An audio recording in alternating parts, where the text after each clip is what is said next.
ఎలా అంటే ఏంటి? ఎట్లా ఈ కేజీ బిస్కెట్లు?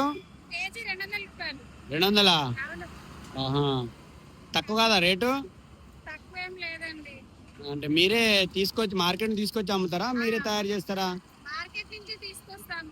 అవునా. తయారు చేసేది ఏం లేదు, మార్కెట్ అవునా, నుంచి అయితే తీసుకొస్తాము. నాకు 5 కేజీ కావాలా, రేట్ ఏమైనా తగ్గుతుందా? రేట్ అంటే ఒక 20 రూపాయలు అయితే 180 రూపాయలకి ఇస్తాను. ఇస్తారా? ఆ, మరి మీరు అమ్ముతున్నారు ఏంటంటే, చూస్తే బాగానే ఉన్నారు, ఏమైనా జాబ్ చేసుకోవచ్చు కదా, కష్టం పని కదా. జాబ్ అంటే బయట 15,000 ఇస్తారు, ఇదైతే కొంచెం బాగా. ఇంతకుముందు మా ఆయన అమ్మేది. మరి ఏంటో ఏమైంది? వాడు పక్కింటి దాన్ని తీసుకొని లేచిపోయింది. అయ్యో, నాకు 2 ఆడపిల్లలు, అందుకే చేసుకుంటున్నా. పక్కింటి అమ్మాయిని ఆంటీని తీసుకొని లేచిపోయాడా? అవును. ఆహా, మీ ఆయన అమ్మేది ఇప్పుడు మీరు అమ్ముతున్నారా? నేను అమ్ముకుంటున్నాను. అయ్యో, బాగా కష్టం కదండి మీరు అసలు. కావాలంటే టేస్ట్ చూడండి, బాగుంటాయి బిస్కెట్లు. 180 రూపాయలకి ఇస్తాను. కేజీయా? అయితే నాకు 5 కేజీ కావాలా. బిస్కెట్ ఆ, మరి మీకు ఇది బాగానే గిట్టుబాటు అవుతుందా? అవుతుందండి. రోజు కూరగాయల మందం వెళ్తాయి. ఆ, ఇక కొద్ది కొద్దిగా వెనకేసుకుంటే రెంట్కి అవుతుంది. అవునా, చాలా గ్రేట్. చూస్తే బాగానే ఉన్నారు, మరి మీ ఆయన ఎందుకు వదిలేసి వెళ్ళిపోయాడు?